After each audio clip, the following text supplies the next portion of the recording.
Boa tarde, pessoal do primeiro ano, tudo bem? Seguinte, eu deixei um vídeo falando para vocês um pouquinho a respeito do Platão.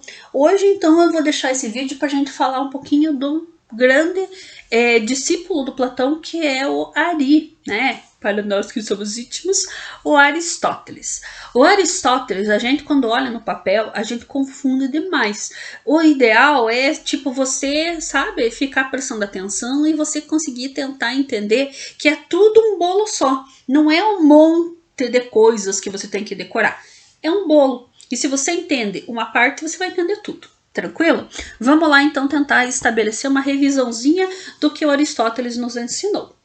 Cara, a primeira coisa que você tem que pensar é que para esses caras o que importa é metafísica, ou seja, tudo aquilo que está meta, além da física, metafísica. Então, a primeira coisa que você vai é sempre nesse detalhe, tá? Pro Platão, o que é metafísica? É quando você vai adquirir o conhecimento. E como que você adquire o conhecimento? O conhecimento é além do físico? Então, você sai daqui com o seu cavalinho, você sobe em direção ao mundo ideal, você aprende as coisas no mundo ideal e você desce. Quando você desce, você dá de cara num corpo, você reencarna e você reencarna sabendo aquilo que você aprendeu lá no mundo ideal. Portanto, as coisas que você aprende é sempre no mundo ideal. Aqui você tem o que? Meras cópias desse mundo ideal. O que o Platão vai entender por metafísica? Por conhecimento. Ele vai dizer conhecimento é uma coisa que está não no mundo ideal, mas aqui. Existe um quadro famoso, que eu, se não me engano, já deixei aí também, que é o quadro A Escola de Atenas, que tem o Platão apontando para o céu e o Aristóteles apontando para a Terra. E aí teve uma questão do Enem perguntando por que o Platão aponta para o céu. Olha que questão simples e olha que questão complicada. Ué, o Platão aponta para o céu porque ele diz o conhecimento está no mundo ideal. E o Aristóteles aponta para a Terra porque o conhecimento está aqui, o conhecimento do mundo. Mas o que é o conhecimento do mundo para Aristóteles? Para Aristóteles, para você conhecer o mundo, você precisa, acima de tudo, entender entender o ser humano. Então ele vai dizer, a ideia é que você tenha que raciocinar sobre o mundo.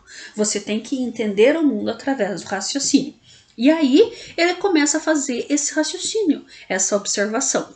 E a primeira coisa que ele diz, cara, existe o que se apresenta a você, o que se apresenta ao conhecimento. E o que se apresenta ao conhecimento estão divididos entre aquilo que é essência e aquilo que é um acidente, tá? Então, que palavra estranha, né? Acidente. Mas vamos entender. O que é acidente? É tudo aquilo que quando é retirado, não vai fazer falta. Por exemplo, o meu óculos é um acidente. Porque se você retirar o óculos de mim, eu continuarei sendo Patrícia. O meu cabelo é um acidente, porque se eu for careca, eu vou continuar sendo a Patrícia. A cor dos meus olhos é um acidente, porque se eu mudar a cor dos meus olhos, eu continuarei sendo a Patrícia. Mas vai chegar uma hora que você vai tirar, e você vai perceber que não dá mais, que eu deixo de ser eu. E essa coisa que faz eu ser eu é o que é essencial. Tudo que é essencial é aquilo que não está dado aos olhos, já diria o poeta. Mas é mais ou menos essa ideia, né? Que o Aristóteles nos coloca. Que o essencial é aquela coisa, né, que ele vai chamar de substância. É a essência. É aquilo que sem aquilo você não é você. Eu sei, parece tipo complicado. Não, mas pense o seguinte, né? Os católicos vão lá chamar de alma para você simplificar assim essa ideia. Mas pense assim, o que é essencial mesmo, tá? Pense que tudo em você, no seu corpo, é um acidente porque ele se modifica. Há 10 anos atrás você não tinha o corpo que você tem hoje. Mas há 10 anos atrás você era você. Então, chame de alma, chame de neurônio, chame de sei lá, a palavra que você quiser. Mas existe uma coisa em você que não muda jamais. E essa coisa que não muda jamais é o que ele vai chamar de substância. Para você entender a substância, você vai ver que a substância, né, ela sempre permanece. E o acidente, ele se dá através de ato e potência. Hã? Exato. Porque pensa o seguinte, o que é a mudança, né? O acidente é a coisa que sempre muda. Então vamos estudar essa coisa que sempre muda, tá? O que muda? A ideia de ato e potência. Porque tudo existe em potência e essa potência sofre um movimento e se transforma num ato. Peguei. Vamos lá, calma nessa hora. Vamos imaginar que tudo tem uma grande potencialidade.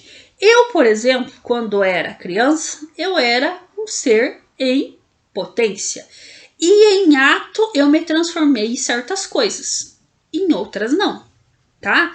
Vamos dizer assim, em potência eu poderia ter sido um estivador. Você não sabe o que é um estivador? Estivador é aquele profissional que carrega navio. Eu não poderia ter sido isso? Sim, eu poderia. Então, em potência, eu era um estivador.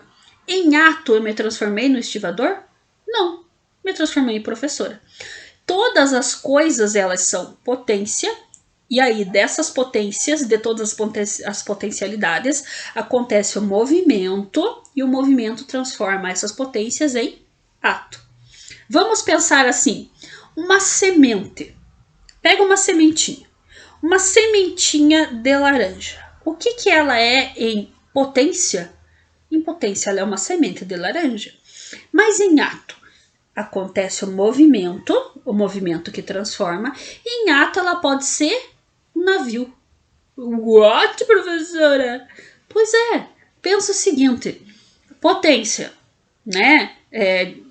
Tipo, eu pego a sementinha em potência, planto ela se transforma numa madeira, numa árvore, uma árvore que tem madeira, eu corto essa madeira, né, faço um movimento sobre essa sementinha, eu transformo ela, a madeira, num navio. Não posso fazer isso? Sim. Então, ele vai dizer, tudo na natureza, né, é potência que pode se transformar em ato, tá bom?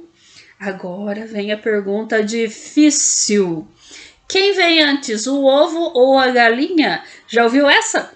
Pois é, existem um monte de teoria para responder isso, mas para o Aristóteles, quem vem antes é o ovo. Por quê? Porque o ovo tem múltiplas potencialidades em si. Em ato é que ele se transforma na galinha. O ato é a galinha. Porque o ovo pode ser o ovo. Você pode virar um ovo frito, um ovo cozido ou uma galinha. Ou um avestruz. Qualquer coisa pode sair de dentro desse ovo. Pode ser, inclusive, nada. Então, somente através, né, do tempo, do movimento que eu tenho a galinha acontecendo. Quem surgiu primeiro? O ovo ou a galinha? Por Aristóteles, o ovo, que é pura potência. Então, quando a gente pensa, né, em potência e ato, a gente vai ver que o movimento está acontecendo. E quando o movimento acontece, ele acontece a partir do que a gente chama de 4 causas, que constrói todas as coisas. O que são essas 4 causas? Segundo Aristóteles, são causas que transformam as coisas de potência em ato. Essas 4 causas, então, vamos ver se a professora lembra de cabeça. São a causa material, a causa final, a causa eficiente e a causa formal, tá? Vamos pensar lá na sua cabeça que você já fez tarefa a respeito disso. Causa material, do que é feito? Causa final, o que aconteceu no final? Qual é a finalidade dele? Causa eficiente, quem fez? Causa formal, a forma que tomou. Então, né, a partir dessas 4 causas que você já estudou, que tem exemplo de cada uma lá no seu caderno, você passa de uma coisa que está em potência para uma coisa que aconteceu.